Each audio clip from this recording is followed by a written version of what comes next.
a short series we're doing in the month of November called The Purpose-Driven Church. I want to take the opportunity very quickly to remind us of some of the things we looked at last week. This is one of many passages which talks about God's purpose. Proverbs 19:21 says, "Many are the plans in a person's heart, but it is the Lord's purpose that prevails." It's a reminder, one, that God has a purpose, but secondly, that his purpose prevails. His purpose will always win. And so even as we spend this time, these brief few weeks trying to remind ourselves as a church of our biblical purpose, we want to align ourselves with God's purpose because we know that his purpose will always prevail. Reminded of two of the books with this title, Purpose-Driven. One, The Purpose-Driven Life, directed towards individuals, and The Purpose-Driven Church, directed towards the broader family. This is Rick Warren, the leader of what is considered to be a mega church called Saddleback in the US. We asked ourselves this question as well: what drives our church? We got together in our family groups, and it was interesting to hear the different perspectives of what we consider to be the motivation behind why we do what we do. I think it's good that we've taken the time to stop and ask the question. That whole question of motivation, that whole question of why is an important one. I think this was a very helpful observation from Warren, where he says a clear purpose not only defines what we do, it defines what we do not do. Sometimes in life I think this becomes even harder because I'm sure we can all relate to different times in our individual lives where we found ourselves doing too much. Can anybody relate to that? I'm doing too many things. I'm involved in too much. I need to slow down. I need to share things. I'm involved in too many committees. I'm on too many WhatsApp groups. I'm in too many things. I need to be able to just kind of refine a little bit. And that's what purpose does for you. It gives you clarity. And it helps you to really concentrate your attention and to focus on what is really important. So I think this discussion that we're having together as a church is an important one. Because Rick Warren's own observation in his own research of the religious world, his opinion, as was shared last week, is that generally speaking, he found that churches try to do too much. And that's just a general observation that he made. And so this whole question of refining what we do is important.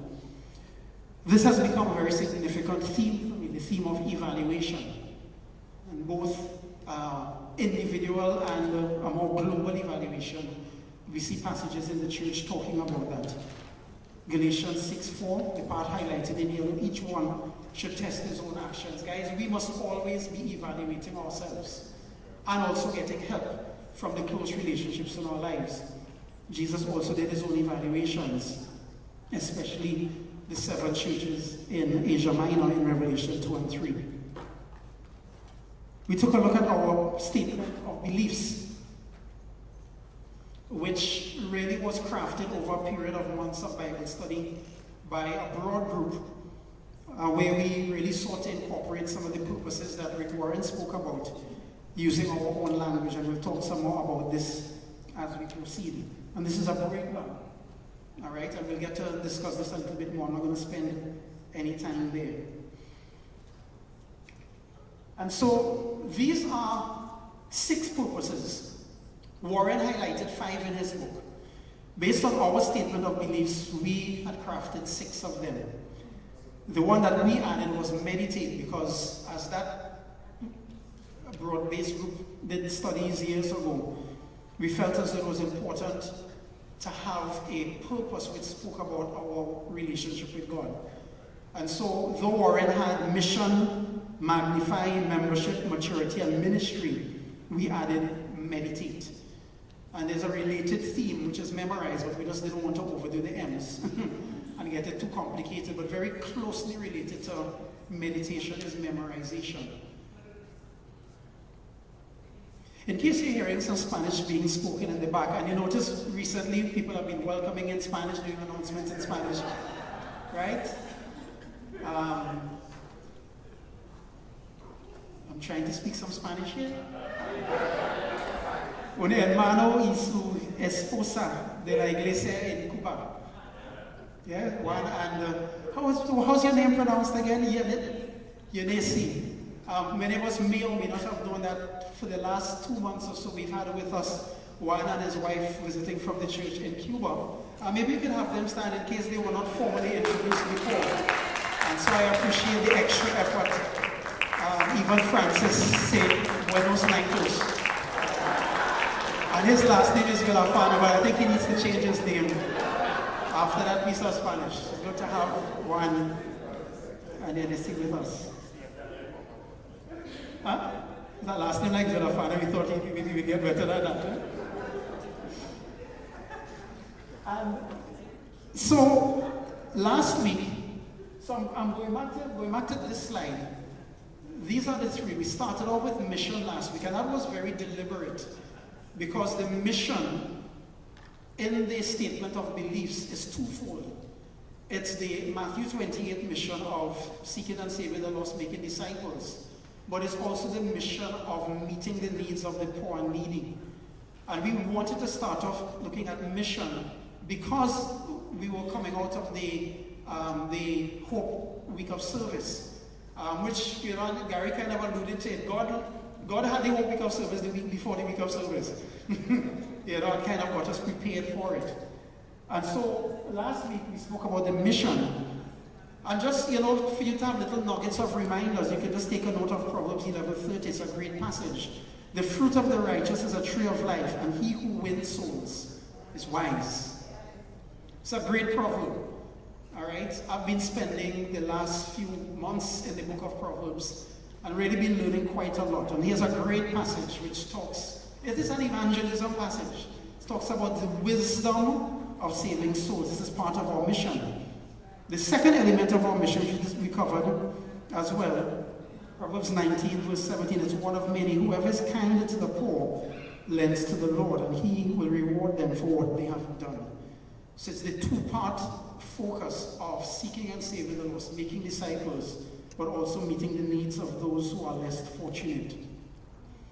Tonight we're going to have an interactive exercise in a short while, but I want to talk about two other purposes, magnify and meditate, which I'm going to deal with together. Why am I dealing with these two together? Because they both impact on our walk with God. I think people like Judah, Jassy, Shane, some of the others, they'd be better qualified, I think, to teach about magnifying, just given their own investment personally and ministry-wise. But notwithstanding that, I think we all, in our search for connection with God, understand the need to magnify God and to glorify Him and to worship Him and to adore Him. And that comes when we take the time to get to know who God is. That takes a certain level of effort, a certain level of vulnerability, becoming emotional with God if we can, celebrating His holiness and just glorifying in all He has done and who He is. I know for me, I feel more connected with God when I'm in nature. I think many people can relate to that. And for others, it's the reason why I always like a window seat when I travel. And if anybody's like that, give me the window. Is there a window seat? Because I want to be able to, I want to see the clouds. I want to be able to see the sky. There's just something about nature. And Romans 1 talks about it. Romans 1 says, look, we're really without excuse when we look at God's creation. And so I'm asking us today, guys, do we magnify God in our individual lives? I've listened to a number of times a podcast. I didn't even realize that I had a book called The Practice of the Presence of God. It's a fantastic book, short book. But just the name of it tells the story of wanting to always be in God's presence. I think that's something, guys, we can attain for as individuals. Always being in God's presence. And this morning, I reflected on Proverbs 3, 5 and 6 is a passage we know well. In all your ways, trust in the Lord with all your heart. Lean not on your own understanding. In all your ways, acknowledge him, he will make your path straight. I spent more time focusing on verse 6, because that talks about in all your ways acknowledge him. And it's a suggestion that all the time, constantly, God is before you. In everything you do, you're acknowledging God. And I had an opportunity to do that just before coming. You know, when you want to try and make yourself available to serve, all kinds of obstacles come up. Let's just say my vehicle and my gate had a little bit of a rendezvous on Saturday. All right, I wouldn't get into the gory details of how my vehicle and my gate met one another. All right, but let's just say I had to incur some expense which was not planned for. And so the car my vehicle is actually by the street now. As we speak, it was supposed to finish at 5 o'clock, which would have been just enough time to get here. And then, you know, the guy says, okay, come back at 7 or 7:30. I'm like, I can't. I have to go to church.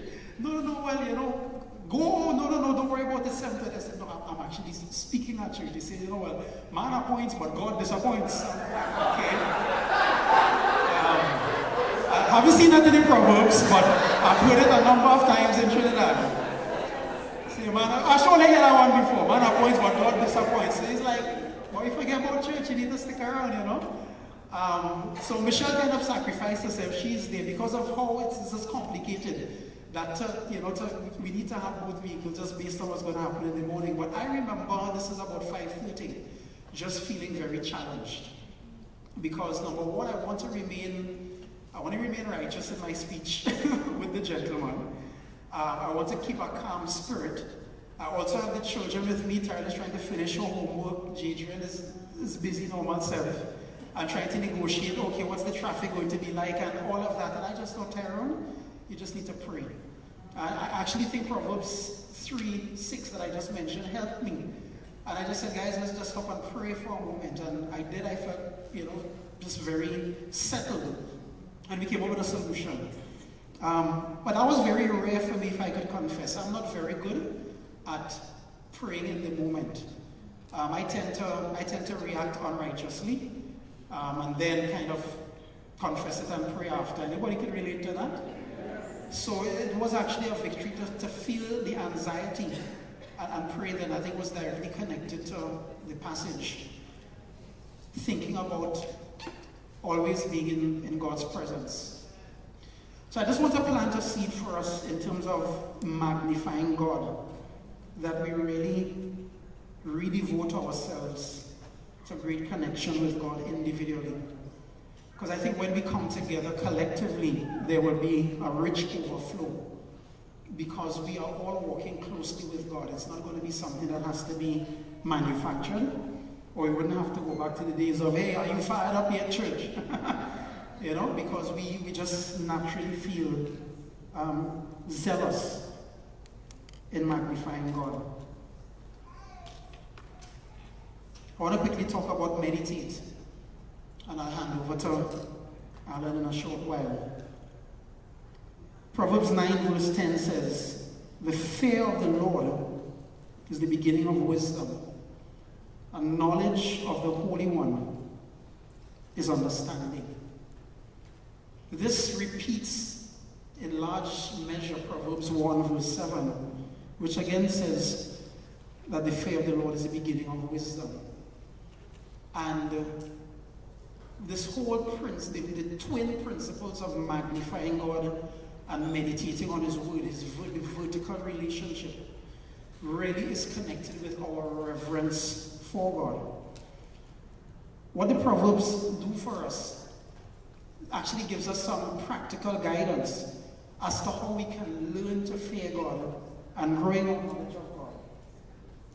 I've shared this a number of times before in different settings. Have you grown up with your parent ever saying to you, if you do this, then you will get this reward? If you finish your homework, then you can watch TV. Because back in our days in primary school and stuff, I don't think we had the tablets and the smartphones and all of those things. If you finish if you make up your bed, you can go outside and play cricket or football or hopscotch or moral or whatever it is. So the whole if-then principle. If you do this, then this will happen. Proverbs 2 verses 1 to 5 really help us in a similar way. My son, if you accept my words and store up my commands within you, and especially coming out of floods and hurricane season, the whole idea of storing up is something that we can think about. Why do we store things up? We store things up to be able to use at a later point where there's need. Proverbs 2 says, if you accept my words and store up my commands within you, turning your ear to wisdom and applying your heart to understanding, indeed, if you call out for insight and cry aloud for understanding, and if you look for it as for silver and search for it as for hidden treasure, then, you all see the ifs? Verse 5 now gives us the then. What will happen? You will understand the fear of the Lord and find the knowledge of God. Brothers and sisters and friends, for us to be able to get to that latter part of getting to know God and to revere Him, Proverbs 2 says there's some things that we need to do. We got to store up His commands within us. We have to cry out. Crying out for insight, searching as if we're searching for treasure. I want to say that our knowledge of God is directly connected to the depth of our personal Bible study. If we're struggling in our knowledge of God, chances are we might be struggling in our personal Bible study. Yeah? And its depth. And we might be robbing ourselves of understanding some of the pearls and the jewels of God's character that are just so amazing for us to learn about. I think that if there's a challenge there for us, I encourage you to find somebody within your family group or otherwise, a discipleship partner, a covenant relationship, where you can get the help that is needed. And so I've very briefly just covered 2 more of the themes that Warren speaks about. And so between last week and this week, we've looked at the mission, we've looked at magnify, we've looked at meditate. Collectively as a church, us living out these purposes. This is not a proverb. Well, it's not a biblical proverb, but I think it's very wise. Have you ever heard of the book 7 Habits of Highly Effective People? Someone else heard of it? So, same Stephen Covey, one of the world-renowned leadership experts, has written quite a number of books. And I think it was important to be able to present this particular concept. And there are some of us within this room who are very, very good at things like strategic planning, etc., etc. Begin with the end in mind. Maybe I could just ask somebody from their seat, what do you think this is trying to suggest? If you need a microphone, let me know. If your voice is loud enough, you can shout from your seat. What is this trying to suggest, Nadine Johnson? You're not allowed to answer. Curtis Jordan. I think it's actually in the Bible. It talks about God past the end of the thing first and then He begins. It's in the Bible. So it's really having an idea of what the end of whatever it is going to be like. And that's God, right? And then He starts it.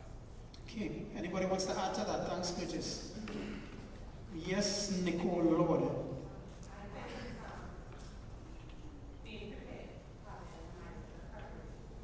Okay. Okay, so preparation is a part of it. Yes, Ronnie? I think just having a vision of what you're trying to accomplish. Having a vision of what you're trying to accomplish. I'm hearing some yeses from Donna. Maria, then Donna?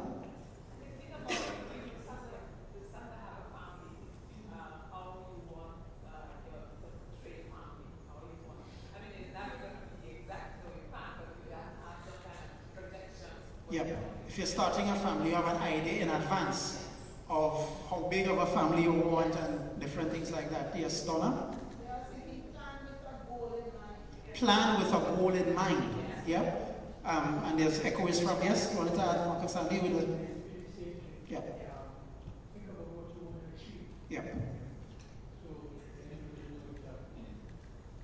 So, Right, so you think Kwame was your hand raised? Yes. It's similar to like the accounting cost because Okay. if at the end of the day, if you're rushing into a fight, you must have the goal is to win the fight. So just kind of get into the accounting cost scripture in terms of planning for victory because if you're just rushing halfway through it, I was probably equipped. So I think it could be aligned to that scripture as well. So I absolutely appreciate the comments, and I think it's very much on target. Beginning with the end in mind suggests, and I want to deliberately use Ronnie's word, which was vision. Shane actually used that word last week as well. Beginning with the end in mind means that we have articulated in advance the vision. In advance. We know what we want the final outcome to look like. We know what we have a projection. So if we're relating that to the church, we have an idea. This is what we want the church to look like. This is the kind of impact we want to be able to have. All right? Who was it right at the beginning was talking about impacting the community? Who was sharing that earlier today? Michael in the welcome was talking about, yes, I have friends in the church, which is right, but I need to be able to have friends outside as well.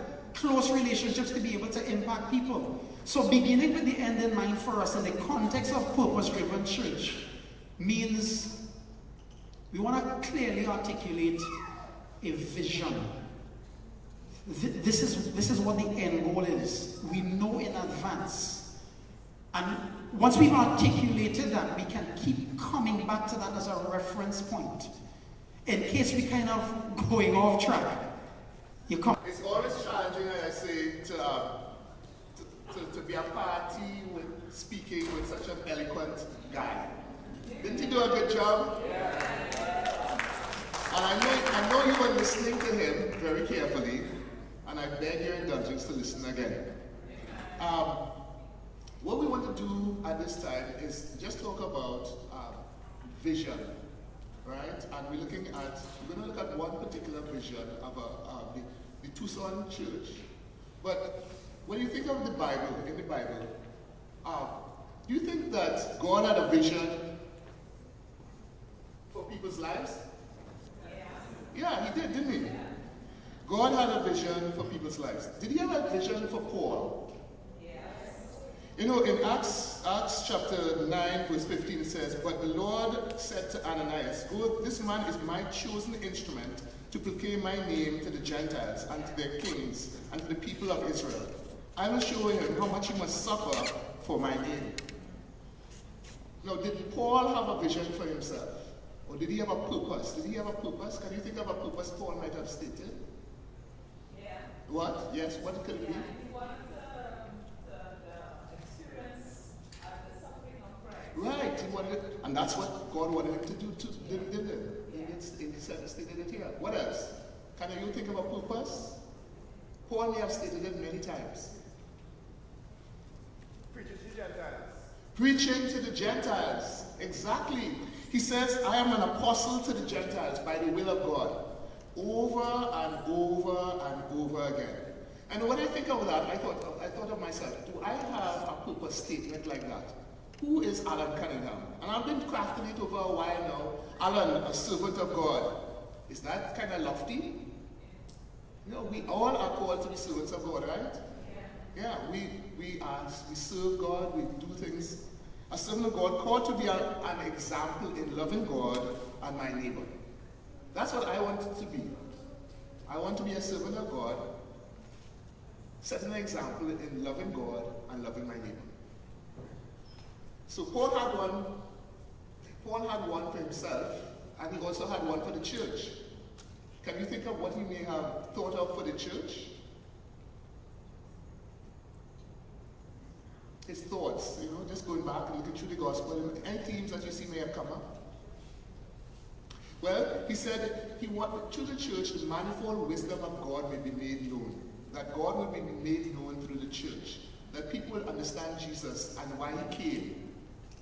And so what we want to do is not out of the way or so different front because the Bible says that without vision, a nation perishes. Alright? So without a vision, for us seeing where we, as I was just stated, without seeing what the end is, what the end goal is, we can lose it. So we've been looking at the Tucson Church is a Church of Christ, and it says our vision is to bring Christianity to Tucson. That vision is embodied in our motto: having fun, loving God, and making disciples. And they said that we believe in loving God and making disciples is our primary purpose. And that when we are doing those two things, there is a deep satisfaction or fun that arises from being close to God and people. It's pretty succinct, right? You can memorize that, you can learn that, and you can live that out. So when they're having their worship services, they'll have fun, and whatever they do in dance or singing or praising, it'd be fun, and they would be glorifying God in doing that. You know, God will be lifted up, and they'll be able to make disciples as they go.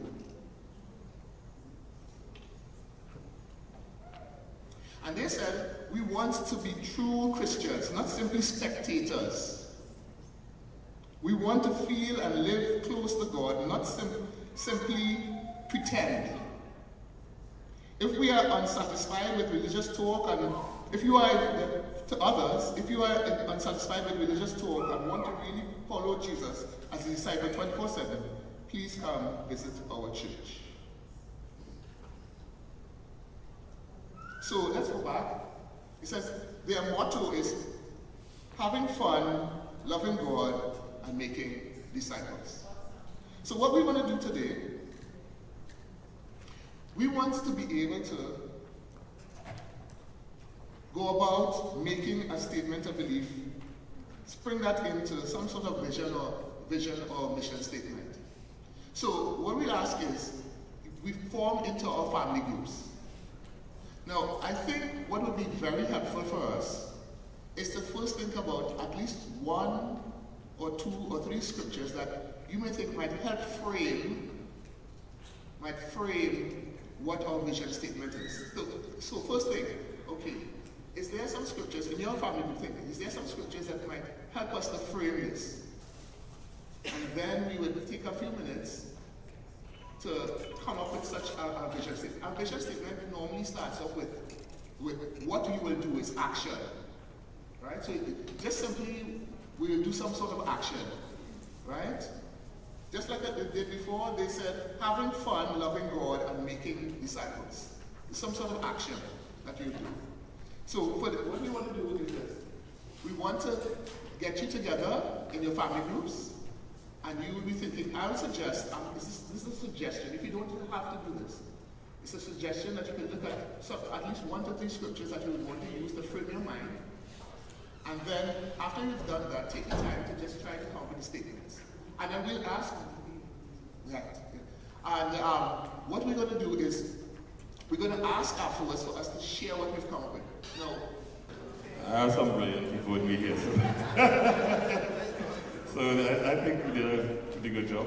So our theme of vision is to be a family group that loves God deeply, loves each other deeply, loves the lost deeply, and proclaims the word boldly. awesome! Deeply! Love deeply. Next. Hello.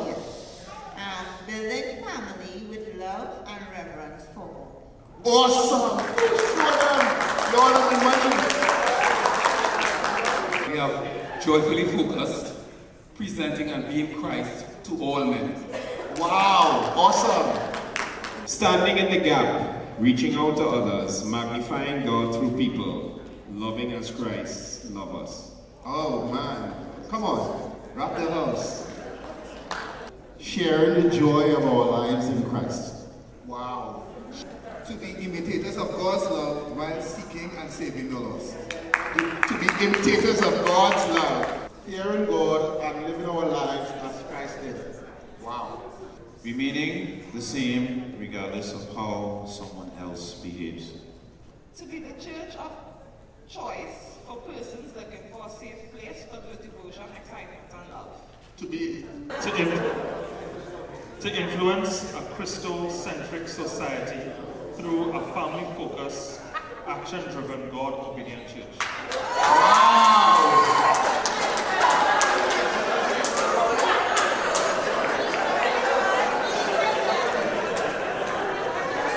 Okay, someone lend me a dictionary, please.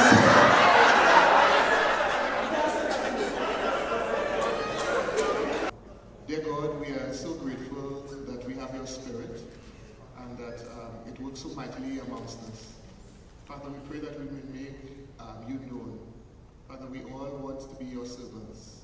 Help us to see how we can do that each day and how we can utilize our talents, our abilities, our passions to make you known. Grant us safety as we go home. Grant us the knowledge of you. May our minds and our hearts be in a pleasant place tonight. Thank you so much for blessing us. Thank you for the opportunity for me to be able to teach with Tyrone. When we all hear your word, when you speak to us, when we put it into practice. In Jesus' name we pray. Amen. Oh, those, could we have succinctly, those who wrote up their statements, can you pass it to Tyrone, please? Thank you.